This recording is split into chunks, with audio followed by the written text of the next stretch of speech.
ఈరోజు నిజంగా మనుషులకి నిర్లక్ష్యం ఎందుకో తెలుసా? రక్షణ ఊరికి వచ్చింది కదా, అందుకే నిర్లక్ష్యం.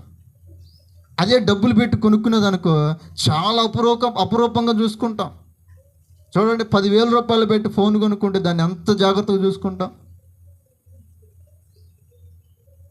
వేల రూపాయలు పెట్టి టీవీని కొనుక్కుంటే దాన్ని ఎంత భద్రంగా చూసుకుంటాం.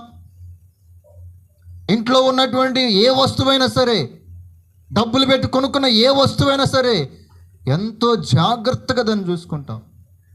అవునా? ఎందుకు? నువ్వు విలువ పెట్టి కొన్నావు కదా, దాని విలువ నీకు అర్థమవుతుంది. ప్రభు నీకు ఉచితంగా ఇచ్చాడు కదా, అందుకే దాని విలువ నీకు అర్థం కావట్లేదు.